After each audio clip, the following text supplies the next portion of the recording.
parmi vous aujourd'hui. Alors, je m'appelle Jean Louvenet, je suis scénariste de bande dessinée. Je fais aussi de la recherche sur l'histoire de la bande dessinée. Je suis enseignant à divers endroits dans le Limousin.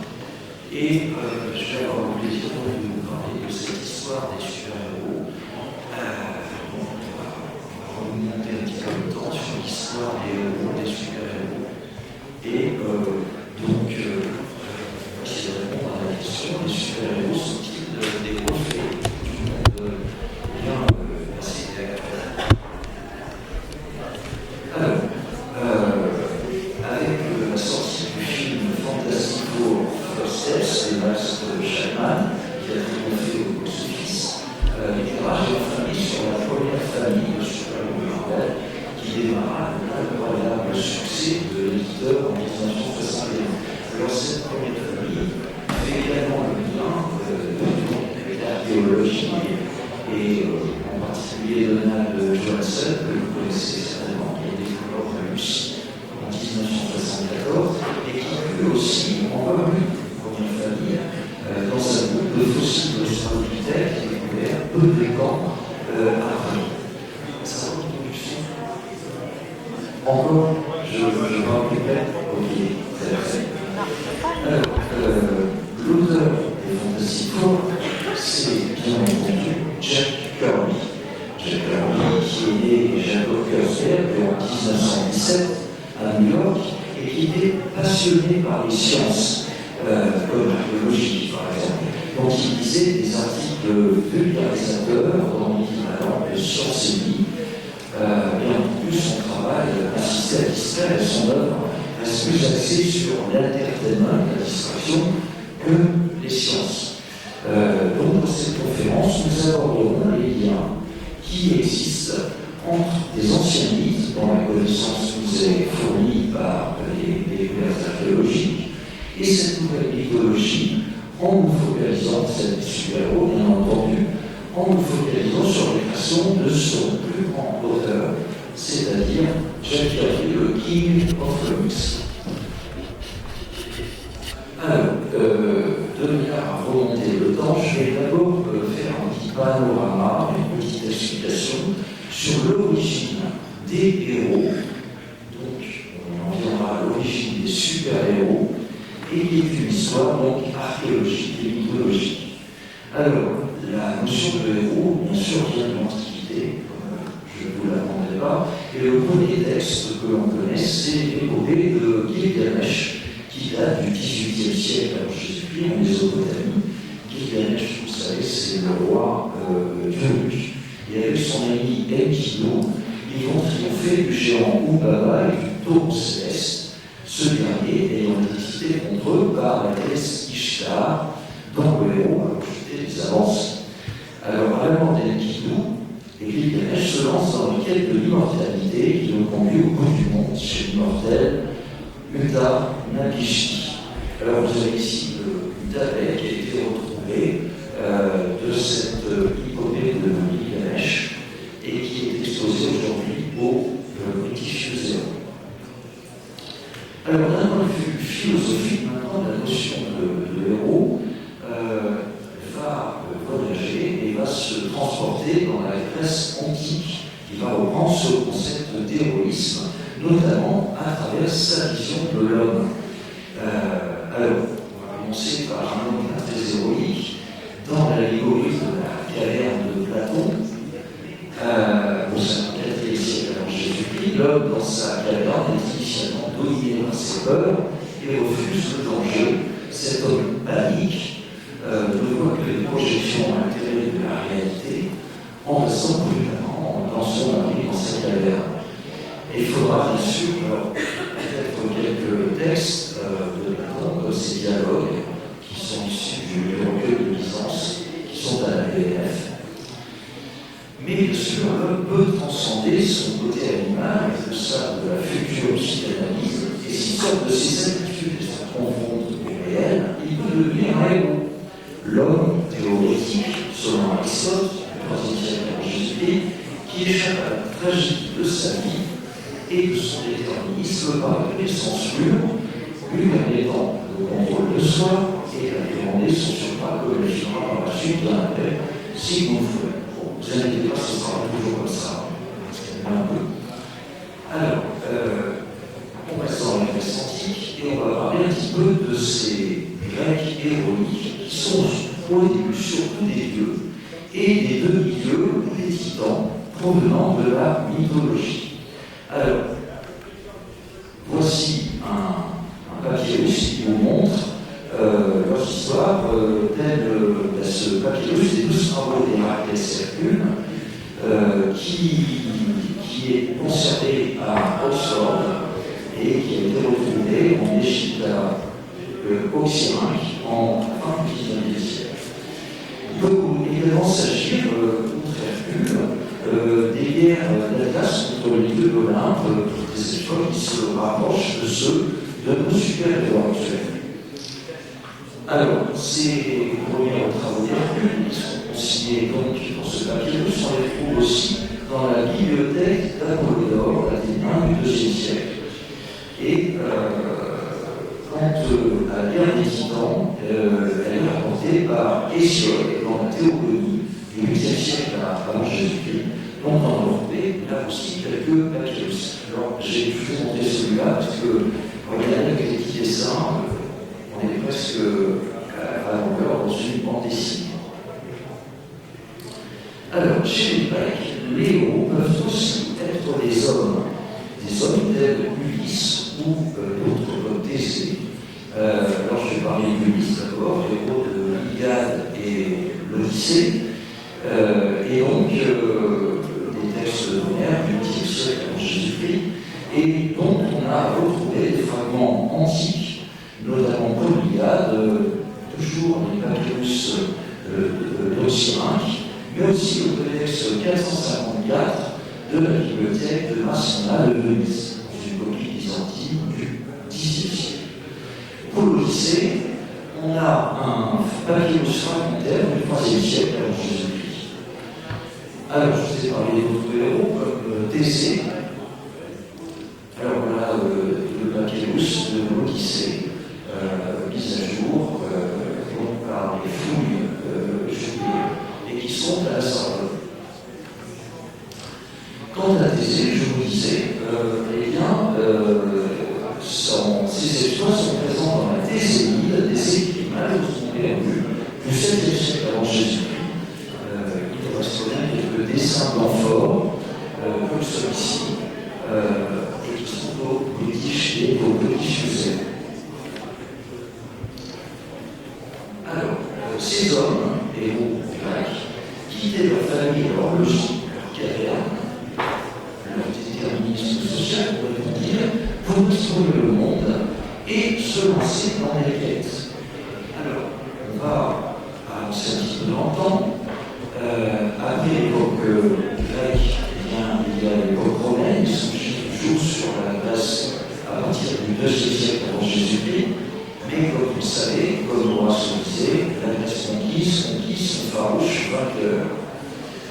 Donc, du temps de Rome, et après la chute de l'Empire au 5e siècle, à l'époque médiévale chrétienne, à l'instar d'Ulysse et de Thésée, de nouvelles épopées racontent les exploits d'hommes héroïques tels Beowulf, qui date de l'an 1000, donc en dialecte saxon, des textes qui existent toujours, mais on a également les États islandaises, donc en prose ou en poème, de Snorri, qui comptent les exploits de Sigurd, et qui, dans la version Siegfried, c'est plutôt les Nibelungenlied germains, chrétiens.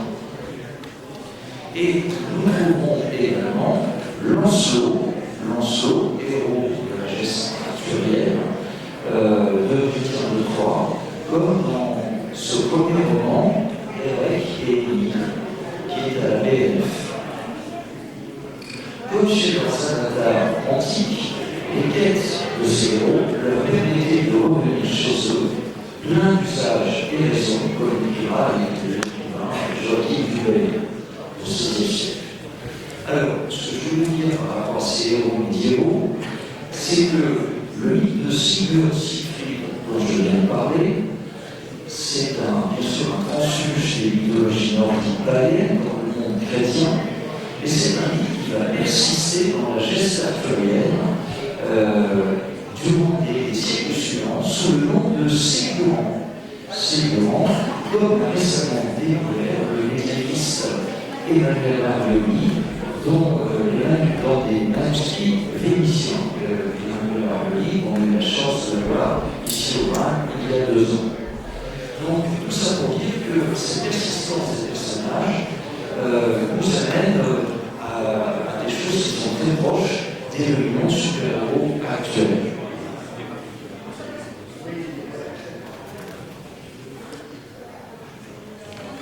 Alors, toujours au XIIe siècle, il faut changer un petit peu de tradition et aller peut-être chercher du côté des traditions juives, notamment kabbalistiques, qui s'appuie sur le Sefer Hazoar, le livre de la splendeur, et le Sefer Yetzira, le livre de la création. Dans ces livres, on parle des séphirotes de l'arbre de vie, qui sont des émanations de Yahvé, Ensof, qui permettent à l'homme de se dépasser, d'être éclairé par elle, comme et de devenir comme des héros pour s'approcher du divin. Alors, on trouve la mention de ces séphirotes en Occident, notamment dans les Portes de la Lumière de Joseph Hyper-Activia du XIIIe siècle. C'est une traduction latine d'un texte du Sefer Yetzira, dont je vous ai parlé tout à l'heure, que voici. Alors, je vais avancer un petit peu plus dans le temps sur ce panorama et cette histoire des héros pour me rendre au XIXe siècle maintenant. Au XIXe siècle, pendant la révolution industrielle, la classe ouvrière urbaine fait toujours. Elle vient bien sûr de la société paysanne. Une nouvelle littérature populaire apparaît en dessous pour bien ce nouveau lectorat. Dans l'imaginaire nouveau, et bien sûr la quête, ça ne peut pas être la même. Ce n'est plus un voyage physique ou initiatique, comme on vient de le voir dans les quêtes précédentes, mais ça va être parce que c'est rendu socialement impossible pour le moyen, mais c'est plutôt dans la maîtrise de l'environnement immédiat que cette quête se situe. Que le scientifique de l'époque, qui est un homme démiurge et parfois scientiste, construit pour lui-même. Cette littérature d'évasion est en plus produite par la classe dominante et constitue également un moyen de donner aux classes ouvrières un audiole du peuple, leur faisant supporter le joug social. Alors ce sont des héros citadins, dans l'environnement ouvrier, et des héros citadins extraordinaires s'inscrivant dans des grandes feuilletonnistes de mystères urbains. Ces mystères urbains, vous les connaissez, ils paraissent dans les livraisons à dessous. C'est par exemple le mystère de Marie de Jésus, le mystère de Paul Féval, le club du suicide ou le lien étrange du Dr. Jekyll, Mr. Hyde de Robert Stevenson. Bref, de nombreux héros vont voir le jour.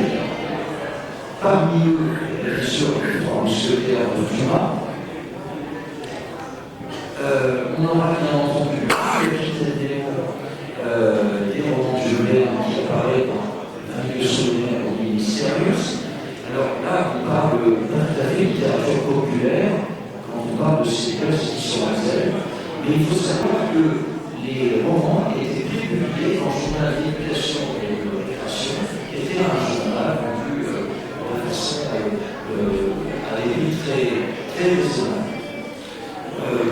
On va parler de Rio, on va parler bien sûr de Sherlock Holmes, qui paraît dans le Strand. On va parler de Routaki, bien sûr, de Gaston Leroux, et de Arsène Lupin par Maurice Leblanc, une livraison avec la couverture frontale, et on va parler bien sûr de Fantomas, de Sounès et Alain qui paraît chez Artel Fayal. Alors, ces héros européens sont principalement français et anglais, vont s'exporter aux États-Unis au début du XXe siècle, on va dire. Ils vont apparaître dans des revues qu'on appelle des Time Novels. Les Time Novels sont des revues qui sont publiées souvent sur un papier glacé et qui sont vendues 17 couleurs. Et très vite, les héros américains vont venir se substituer à ces personnages populaires de l'Europe.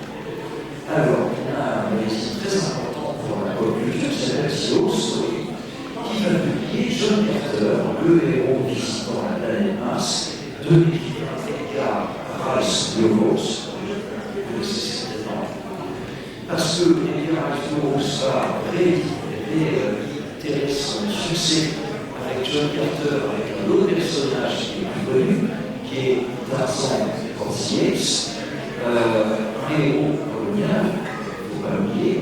On verra toujours dans ce même magazine, quelques années plus tard, en 1919, le Zorro de Johnson McCulley. Alors, si les premières BD en Europe publiées dans les illustres hebdomadaires restent destinées à la jeunesse, donc en Europe chez nous, en France, aux États-Unis, avec la crise financière de 1929, les comics sont plutôt destinés à un public jeune adulte en quête d'évasion. Des gens qui achètent le journal pour avoir des petites annonces.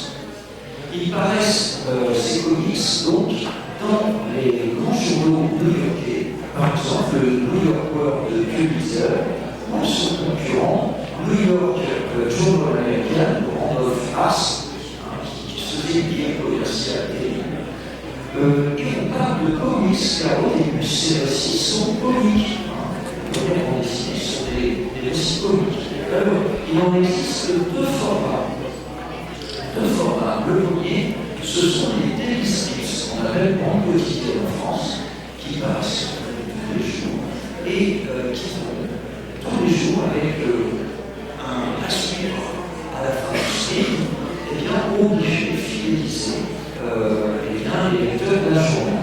Alors ici, vous avez Buck Rogers, qui est un élu de John Carter, qui a d'ailleurs commencé sa carrière, Buck Rogers, dans un time novel qui s'appelle Amazing Stories, avant de devenir un dessin.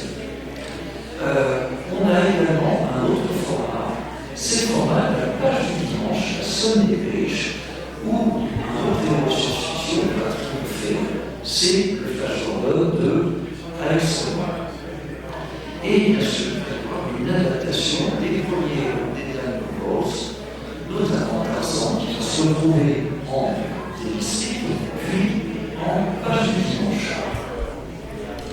Pour faire le lien avec ce que je vous ai dit tout à l'heure, les chevaliers de la table ronde ne sont pas épargnés avec cette série de Prince Valiant par l'extraordinaire Harold Foster, qui est une très bande dessinée graphiquement glorieuse. Alors, en parallèle à cet âge d'or de la bande dessinée de presse, eh bien, les éditeurs de romans d'art, ce qu'on appelle les pulps. Les pulps, ce sont des magazines qui paraissent au même prix que les Time Novels, mais qui sont édités sur un papier absolument affreux, tiré de la pub de leur pulps.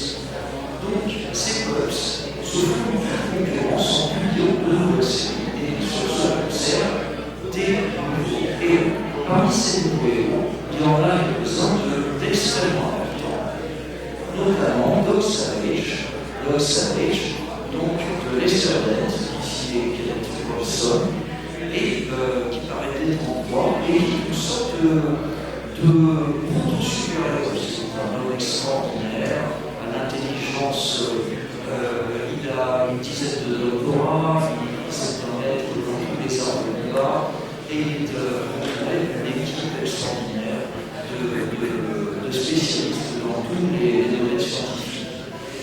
Vous avez d'autres héros, Ultra, là encore, Sage, qui ressemble à Zorro, notamment de Shadow, de Walter Gibson, signé actuellement, toujours chez Studio Suisse. Vous avez un autre personnage qui s'appelle The Spider, qui lui ressemble beaucoup. Et pour remonter le temps, pour remonter aux héros un petit peu classiques, antiques, on en a d'autres. On a Conan, le cinéma, qui paraît également dans ces clubs. Voilà, donc pour ce petit tour d'abord des héros jusqu'aux années 30 qui vont conduire au super-héros. Alors, tout va changer avec la création d'un nouveau format de bande dessinée. Cela intervient autour des années 1933-1934 quand un imprimeur qui s'appelle Max Gaines imagine de plier en quatre la double feuille de papier journal des pages du dimanche pour en faire un feuillet de 16 pages. Donc avec quatre feuilles, il va faire le premier comic book, que voici, Famous Stories, donc qui fait 64 pages, si vous avez monté avec moi, et dont le contenu, eh bien, c'est la réédition des pages du dimanche, des manches. Alors, très vite, le matériel comics a été manqué. Il y a plus ce DPJ à appuyer. Donc, le chef auteur de talent moins, il faut le reconnaître, vont proposer alors de nouveaux héros, de nouveaux personnages pour ce nouveau média. Et ce seront des super-héros. Des super-héros. Comme leur modèle Pulse, ces héros, ces super-héros prennent naissance dans un environnement super urbain, bien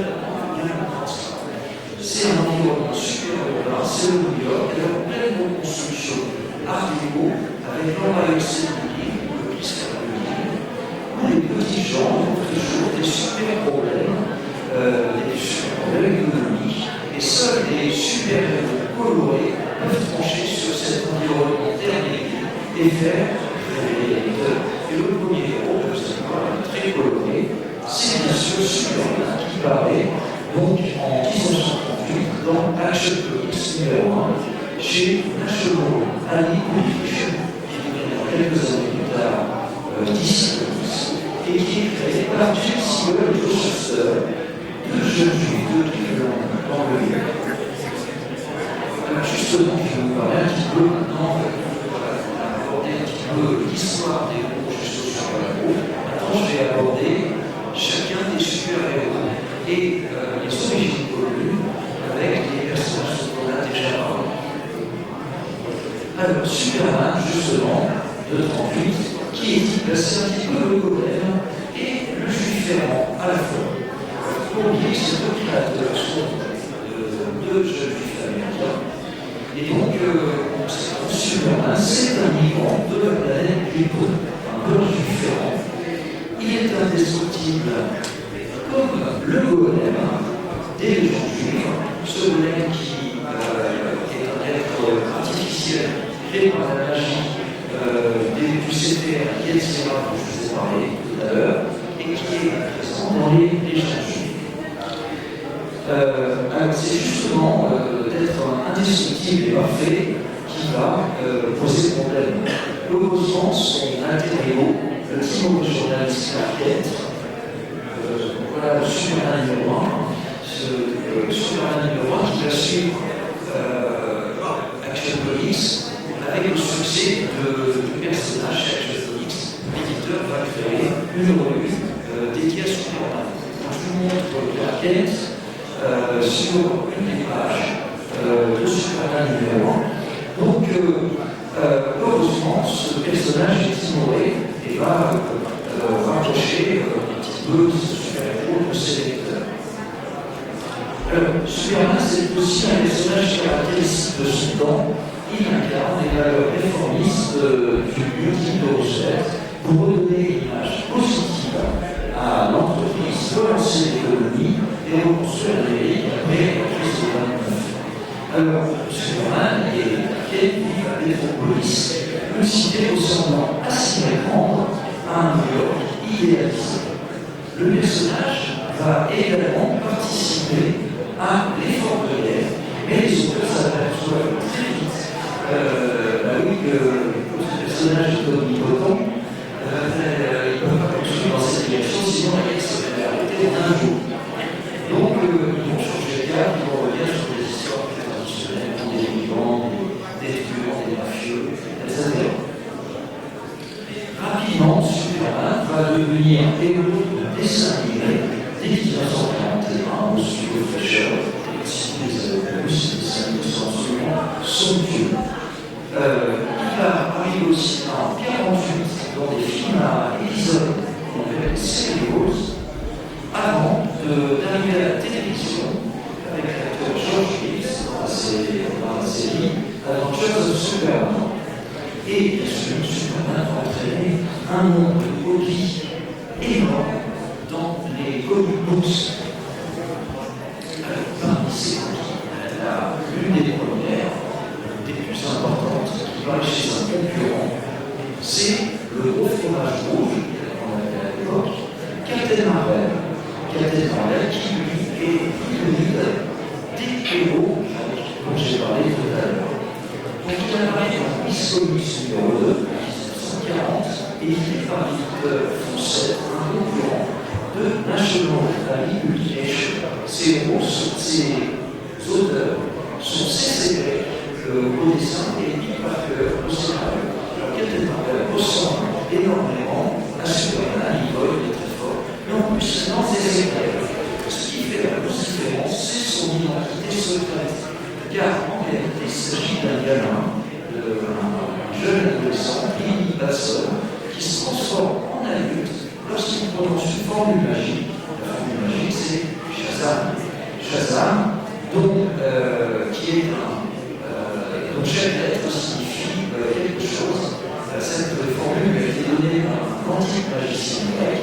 Le X correspond à la sagesse de Salomon, le H à la force d'Hercule, le A à la vigueur de la classe, le Z à la puissance de Zeus, qui porte l'éclair sur le torse, le A au courage d'Achille et le M à la vitesse de Mercure et Hermès. Le succès est tel que toute une gamme de personnages de Captain Marvel est créée, c'est la Marvel Family. Alors tout ça dans les années 40. Voilà. Il y a une adaptation au cinéma qui est assez extraordinaire, en serial également, de William Whitney et John Milish, que je conseille vivement de voir. Malgré tous ces succès, et en 1953, l'éditeur décide d'arrêter sa gamme comics. Fawcett, arrêter comics. Pourquoi? Eh bien parce que National Publication, que j'ai parlé tout à l'heure, qui est devenu d'ici entre-temps, eh bien, a fait un procès à cet éditeur pour plagiat de Superman.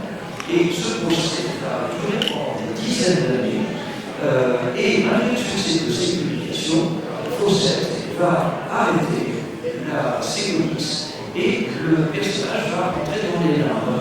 Et donc les droits, quelques décennies plus tard, vont être rachetés par DC Comics. DC Comics va racheter les droits du personnage qui lui a fait concurrence pendant les années 40. Et donc, le problème, c'est qu'entre-temps, chez un autre éditeur, Marvel, eh bien, il y a déjà un autre Captain Marvel. On ne peut plus appeler ce personnage Captain Marvel. Donc, il va être renommé Shazam. Autre personnage intéressant, c'est Namor the Submariner, alors, qui est un mix, un mélange de Poséidon et d'Hermès. Alors, il est sous la plume avec les noms de Peter dans un comic book qui s'appelle Marvel Comics numéro 1, qui est édité par Timely et qui donnera son nom à l'éditeur bien des années plus tard, dans les années 60. Alors, Namor qui est dit, c'est un être hybride issu de l'union américain et d'une princesse atlantique. Il est doté de la force titanesque de Poséidon, il vit sous l'eau et peut voler dans les airs, si vous voyez, à ses chevilles, et bien il a des petites ailes qui le rapprochent de Hermès.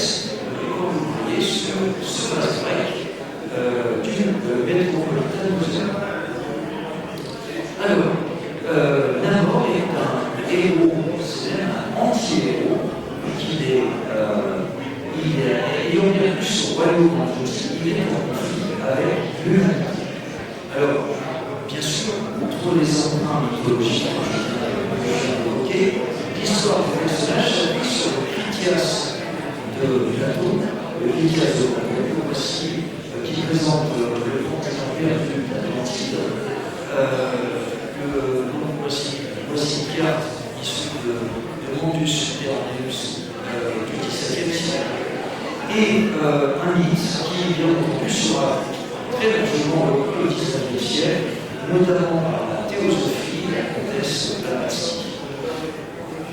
Autre personnage intéressant, dont vous verrez aisément maintenant une filiation avec nos héros antiques, c'est Flash, qui possède la vitesse d'Ernest Hercule. Donc il est issu d'une expérience scientifique, son nom c'est Jerry Garrick, et il devient l'être le plus rapide de la planète.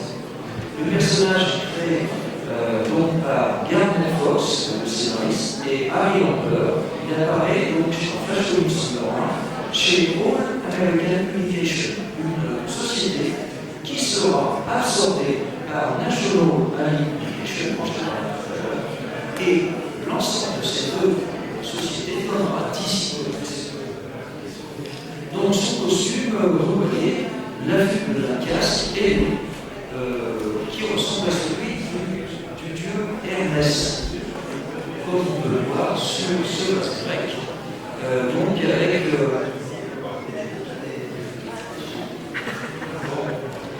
ce Pétassos, qui est ce. Voilà. Alors je vais être obligé d'avancer un petit peu plus vite. On me dit qu'il me reste 5 minutes. On a perdu du temps avec l'installation. Alors, je vais parler rapidement de Captain America, héros intéressant qui naît en 1940. Et comme vous le voyez, eh bien, lui aussi, il possède les ailes d'Hermès, en plus d'un costume aux couleurs de l'Amérique et d'un bouclier qui nous rappelle le bouclier d'Achille.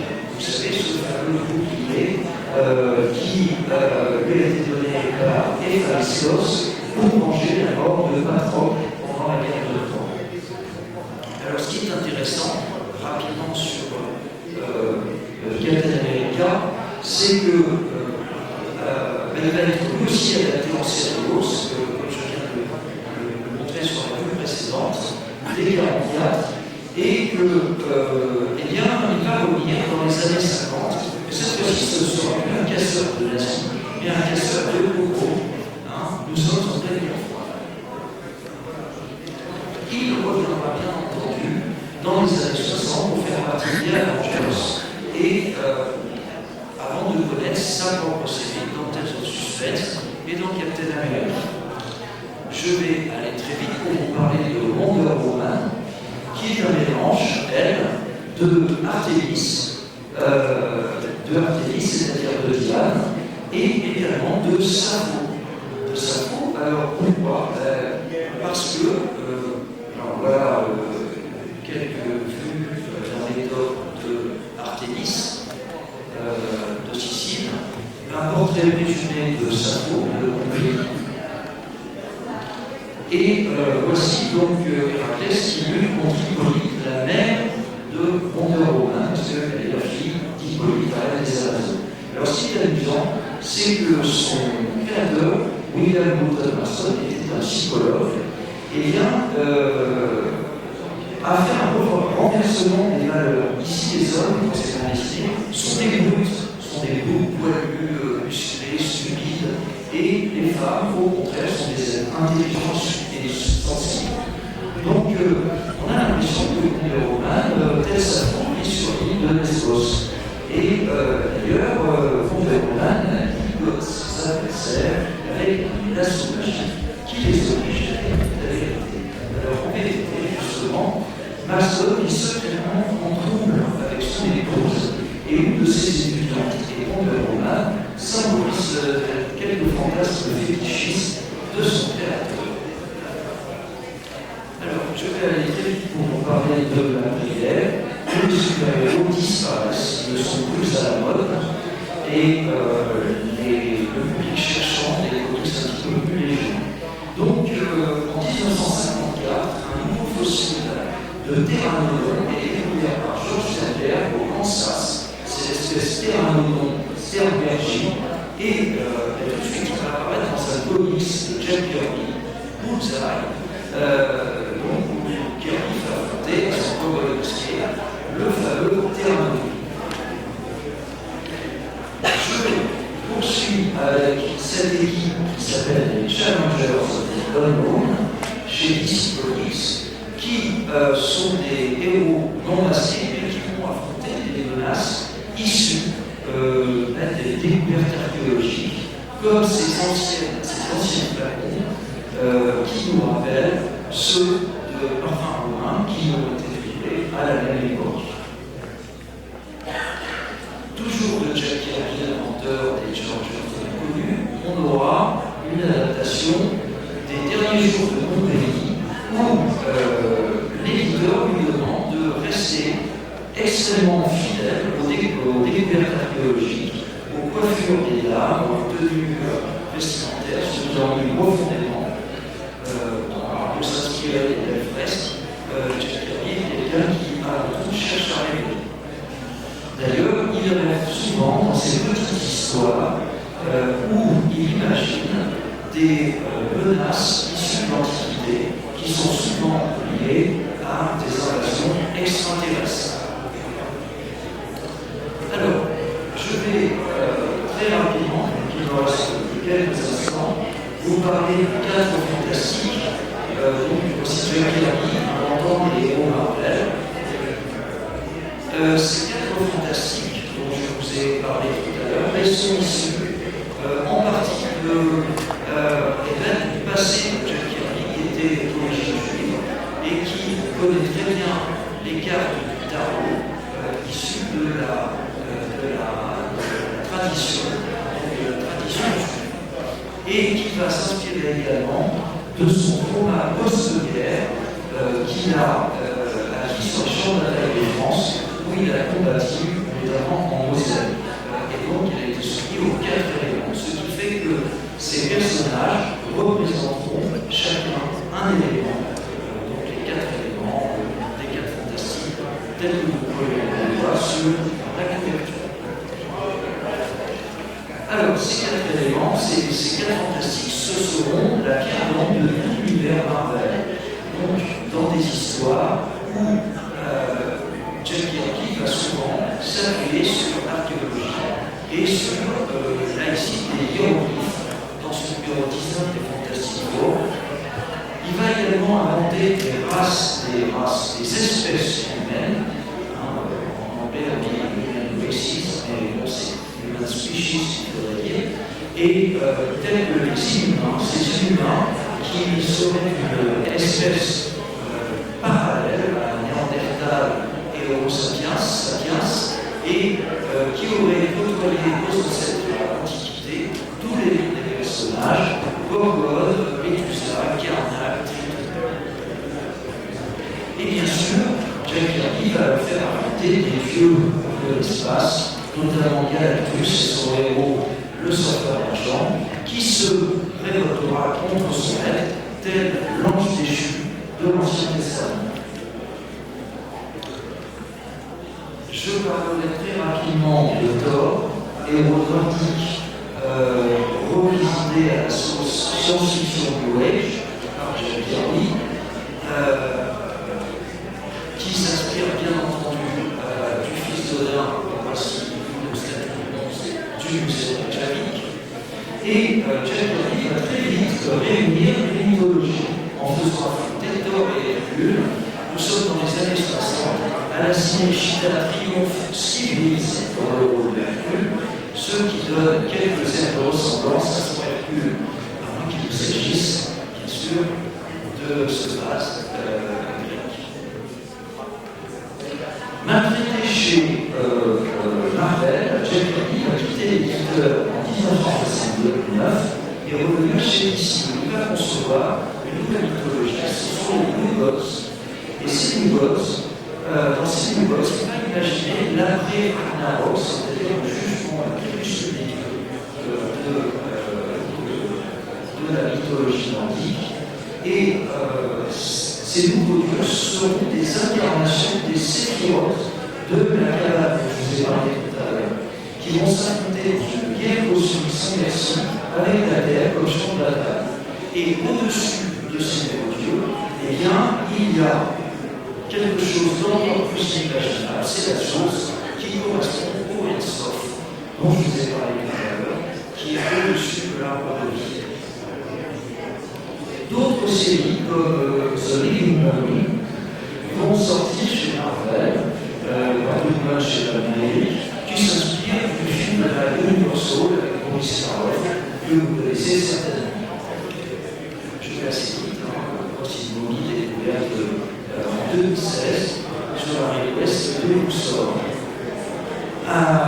Les personnages étant mis dedans, Hercule va également débarquer chez DC Comics dans une version post-atomique futuriste et en même temps que d'ailleurs une nouvelle version de Bill Wolf, profitant du succès de Conan, dont je vous ai parlé tout à l'heure, qui triomphe chez Marvel.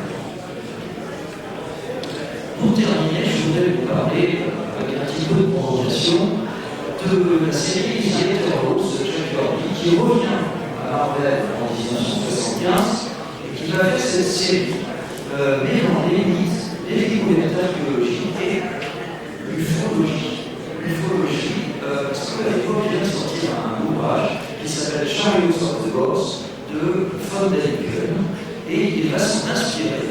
Il va s'inspirer des stèles Maya, notamment la stèle de l'astronaute en guillemets de Manon du 7e siècle. Vous voyez, ça fait le lien parfait avec la double page que je vous ai mise juste avant. Et bien sûr, évidemment, aussi l'interprétation de von Däniken, très fantaisiste, surtout pour ici. Et voici donc bien sûr le livre de la Stéopéon. Vous savez, ce sont ces signes tracés sur le sol et visibles de l'avion, qui inspirent et qui étonnent le monde entier. Pour terminer, donc, toujours chez Marvel, pour faire le lien avec l'archéologie, un personnage, Moon Knight, créé récemment, dans les années 76, eh bien, va être associé à Khonsu, le dieu de la lune de l'Égypte antique. Voici un relief représentant le dieu Khonsu. Et pour terminer ce panorama, je vais terminer sur l'archéologue le plus fameux de l'art de l'entertainment et de la pop culture, Indiana Jones, qui triomphe aussi en 81 et qui aura sa version en Hollywood. D'abord adaptant le film, puis dans une série qui poursuit ses aventures dans un numéro 1. Alors en conclusion, si les découvertes archéologiques nous donnent bien des informations sur les civilisations antiques et leurs mythes, ainsi qu'une connaissance scientifique de la vie des peuples étudiés, les scientifiques ne peuvent hélas apporter que des réponses fragmentaires à de multiples interrogations. Bien sûr, les hypothèses plus globales, les réponses plus globales, politiques et plus risquées sont imaginées et développées par les créateurs de l'entertainment, tel que j'ai dit dans ces comics. Aujourd'hui, ces comics sont à leur groupe de donner naissance à de nouvelles mythologies qui s'exportent au cinéma, à la télévision et dans les jeux vidéo, et qui sont même très proches de nous. Je voulais développer un petit peu ce point si vous posez la question, mais je crains de ne pas en avoir le temps. Alors oui, les super-héros sont bien des reflets du monde passé, du monde actuel. Leur persistance est évoquée par Jack Kirby dans une interview où il déclare, bien sûr, on ne perdura peut-être pas éternellement, mais ça durera très très longtemps.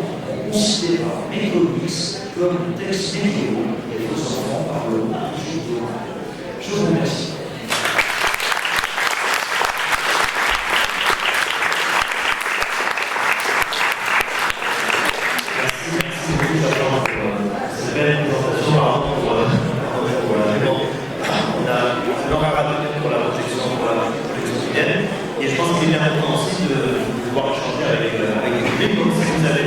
Des questions, levez la main, je passerai évidemment pour donner le niveau de la Est-ce qu'il y a des questions sur ce sujet fort intéressant? Moi-même, j'ai souvent super-héros et la mythologie. Des questions? Levez la main. Ceux qui... Oui, madame. J'étais captivée par votre exposé parce que moi je suis plutôt de la génération des comics et même si je connais un peu l'archéologie, je savais qu'il y avait des liens, et là vous avez vraiment mis en lumière, c'était génial. Moi j'aimerais bien savoir comment vous avez eu envie de travailler là-dessus et ce qui vous a poussé à explorer ce champ. Tout d'abord, je me suis pas du tout archéologue, alors que c'est un petit peu les artefacts que je vous ai montrés, ça a été la grosse partie de mon travail. Parce que voilà, je les trouve les plus pertinents. Alors, ce qui m'intéresse, c'est effectivement cette persistance de personnages et de mythes qu'on peut avoir, que ce soit, comme vous l'avez vu, les origines gréco-latines, mais aussi les origines juives, parce que les 88% des auteurs et super-héros et des comic books, c'est un monde juif new-yorkais. Et donc ça donne quelque chose de... c'est évident. Je ne sais pas si ça répond. Oui. Si d'autres questions ou des interventions, vous-même avez exercé dans la super-héros.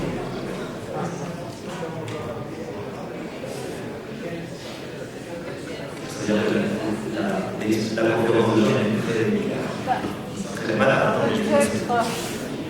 Peut-être juste dire un peu de ce que vous n'avez pas pu développer, c'est-à-dire aussi super-héros dans les jeux vidéo, dans quelques formes. Alors, sur les jeux vidéo, alors, je connais moins ce sujet, mais ce que je peux vous dire peut-être et qui va répondre un petit peu sur un lien extrême des super-héros dans notre société, c'est qu'il y a une perméabilité énorme avec la vie réelle. Aujourd'hui, depuis les années 80, vous avez des super-héros qui ont été créés pour défendre des causes. Souvent, au début, des défenses de minorités. Alors, ça c'est lié au mouvement woke, on va dire, avec beaucoup de super-héros de minorités, disons, culturelles ou sexuelles, ou ce que vous voulez. Il y a également, en réponse à ça, donc ça a été lancé un petit peu par une vague, ce qu'on appelle les social justice warriors. Ils sont des gens qui œuvrent aussi dans les jeux vidéo pour ouvrir, pour sensibiliser à ces causes le monde de l'entertainment. Bon, mais en réponse à ça, vous avez aussi un milieu plus conservateur, le Gamesgate ou le Comicsgate, c'est la même chose. Ce sont des jeunes hommes plutôt conservateurs blancs qui vont au contraire vouloir revenir à des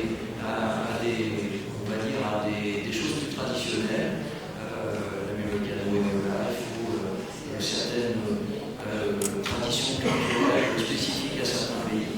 Donc voilà, il y a une guerre qui s'effectue également à travers le monde des super-héros, une guerre idéologique qui est la même que celle de notre société. Et pour terminer, et ça c'est très intéressant, c'est qu'il y a eu une bascule des super-héros à partir de 2010 dans le monde réel, avec ce qu'on appelle les real life super-héros. C'est-à-dire que c'est lié avec un personnage qui s'appelle Kick-Ass, dont vous avez peut-être vu le film, une publicité de Marc Millar, très grand scénariste. Et il s'agit ça raconte l'histoire d'un jeune homme qui enfile un costume pour être réellement le super-héros de son quartier. Le correspond des volets monumentales, c'est assez intéressant, c'est bien écrit. Et cela a entraîné un véritable mouvement sur les réseaux sociaux.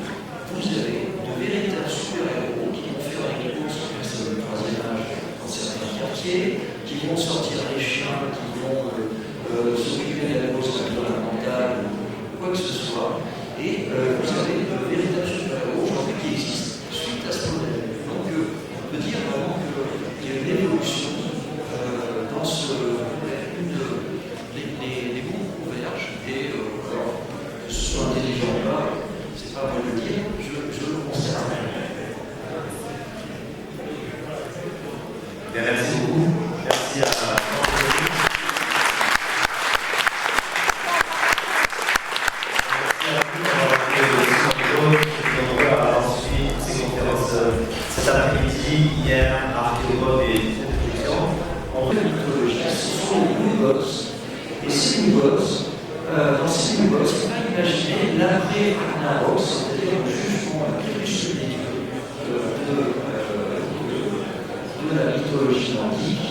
Et ces nouveaux dieux seront des incarnations des séphirotes de la Kabbale, dont je vous ai parlé tout à l'heure, qui vont s'affronter dans une guerre cosmique sans merci avec la Terre comme champ de bataille. Et au-dessus de ces nouveaux dieux, eh bien, il y a quelque chose d'encore plus imaginable, c'est la source qui correspond au Ein-Sof, dont je vous ai parlé tout à l'heure, qui est au-dessus de l'arbre de vie. D'autres séries comme The Living Mummy vont sortir chez Marvel, Batman chez Amérique, qui s'inspire du film de la Universal avec Boris Karloff, que vous connaissez certainement. Je vais assez vite, Proxy Movie découverte en 2016 sur la rive ouest de Luxor. Les personnages étant mis dedans, Hercule va également débarquer chez DC Comics dans une version post-atomique futuriste et en même temps que d'ailleurs une nouvelle version de Bill Wolf profitant du succès de Conan, dont je vous ai parlé tout à l'heure, qui triomphe chez Marvel. Pour terminer, je voudrais vous parler avec un petit peu de présentation de la série The Eternals de Chuck Kirby qui revient à Marvel en 1975 et qui va faire cette série mêlant les mythes, les découvertes archéologiques et l'ufologie. L'ufologie, parce qu'à l'époque vient de sortir un ouvrage qui s'appelle Chariots of the Gods de von Däniken et il va s'en inspirer. Il va s'inspirer des stèles Maya, notamment la stèle de l'astronaute entre guillemets Manon du 7e siècle. Vous voyez, ça fait le lien parfait avec la double page que je vous ai dit juste avant. Et bien sûr, évidemment, voici l'interprétation de von Däniken, très fantaisiste, surtout pour ici. Et voici donc un géométrique de la Stéopéon. Vous savez, ce sont ces signes tracés sur le sol et visibles de l'avion qui inspirent et qui étonnent le monde entier. Pour terminer, donc, toujours chez Marvel, pour faire le lien avec l'archéologie, un personnage, Moon Knight, créé récemment, dans les années 76, eh bien, va être associé à Khonshu, le dieu de la lune de l'Égypte antique. Voici un relief représentant le dieu Khonshu. Et pour terminer ce panorama, je vais terminer sur l'archéologue le plus fameux de l'art de l'entertainment et de la pop culture, Indiana Jones, qui triomphe aussi en 81 et qui aura sa version en comic book, d'abord adaptant le film, puis dans une série qui poursuit ses aventures dans un numéro 1. Alors, en conclusion, si les découvertes archéologiques nous donnent bien des informations sur les civilisations antiques et leurs mythes, ainsi qu'une connaissance scientifique de la vie des peuples étudiés, les scientifiques ne peuvent hélas apporter que des réponses involontaires avec une petite interrogation. Bien sûr, les hypothèses plus globales, les réponses plus globales, hypothétiques et plus risquées sont imaginées et développées par les créateurs de l'entertainment tel que j'ai dit dans ces comics. Aujourd'hui, ces comics sont à leur tour de donner naissance à de nouvelles mythologies qui s'exportent au cinéma, à la télévision et dans les jeux vidéo et qui sont même très proches de nous. Je voulais développer un petit peu ce point si vous posez la question, mais je crains de ne pas en avoir le temps.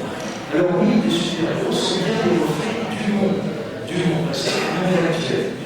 Leur persistance est d'ailleurs évoquée par Jack Kirby dans une interview où il déclare, bien sûr, on ne perdura peut-être pas éternellement, mais elle durera très très longtemps. On considérera mes comics comme textes médiévaux et vos enfants parleront toujours de moi. Je vous remercie.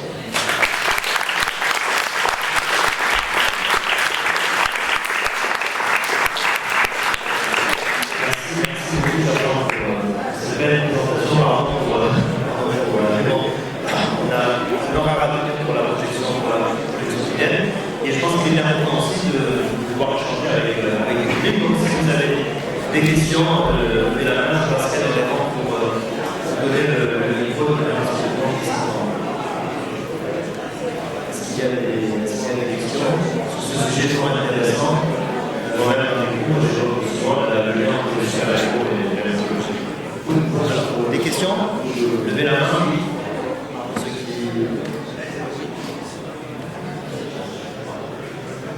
Oui, madame. Merci. J'ai été captivée par votre exposé, parce que moi je suis plutôt de la génération des comics, et même si je connais un peu l'archéologie, je savais qu'il y avait des liens, et là vous avez vraiment mis en lumière, c'était génial. Moi j'aimerais bien savoir comment vous avez eu envie de travailler là-dessus et ce qui vous a poussé à explorer ce genre. Tout d'abord, je me suis pas du tout archéologue. C'est un petit peu les artefacts que je vous ai montrés, ça a été la grosse partie de mon travail. Parce que voilà, j'ai les plus pertinents. Alors, ce qui m'intéresse, c'est effectivement cette persistance de personnages et de mythes qu'on peut avoir, que ce soit, comme vous l'avez vu, les origines gréco-latines, mais aussi les origines juives. Parce que les 88% des auteurs des super-héros et des comic books, c'est un monde juif new-yorkais. Et donc, ça donne quelque chose de. C'est évident. Je ne sais pas si ça répond. Oui. Si j'ai pas d'autres questions, des interventions. Si vous-même avez été assez dans la super.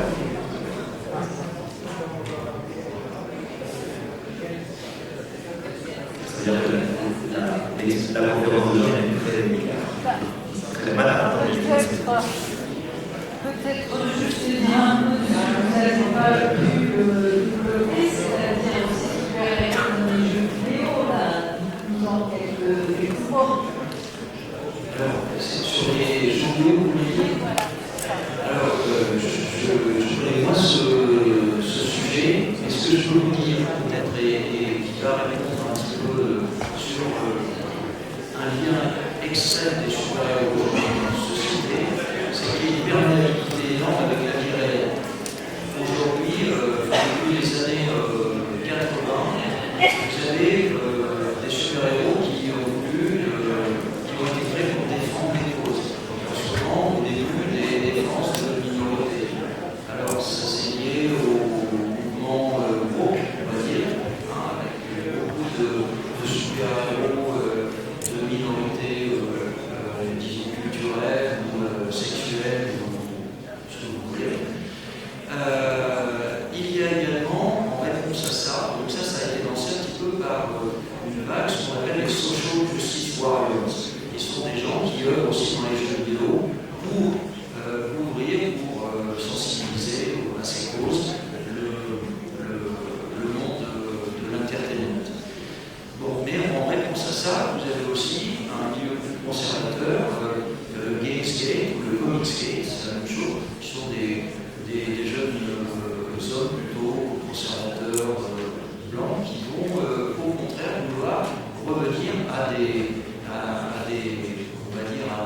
choses plus traditionnelles, l'American Way of Life ou certaines traditions culturelles spécifiques à certains pays. Donc voilà, il y a une guerre qui s'effectue également à travers le monde des super-héros, une guerre idéologique qui est la même que celle de notre société. Et pour terminer, et ça c'est très intéressant, c'est qu'il y a eu une passion des super-héros à partir de 2010 dans le monde réel, avec ce qu'on appelle les real life super-héros. C'est-à-dire que c'est lié avec un personnage qui s'appelle Kick-Ass, dont vous avez peut-être vu le film, une publicité de 20 milliards, très grand scénariste. Et il s'agit ça raconte l'histoire d'un jeune homme qui enfile un costume pour être réellement le super-héros de son quartier. Bien sûr, il prend des volets monumentales, c'est assez intéressant, c'est bien écrit, et cela a entraîné un véritable mouvement sur les réseaux sociaux. Vous avez de véritables super-héros qui vont faire des courses en personne de troisième âge dans certains quartiers, qui vont sortir les chiens, qui vont s'occuper de la cause environnementale, quoi que ce soit. Et vous avez de véritables super-héros aujourd'hui qui existent suite à ce modèle.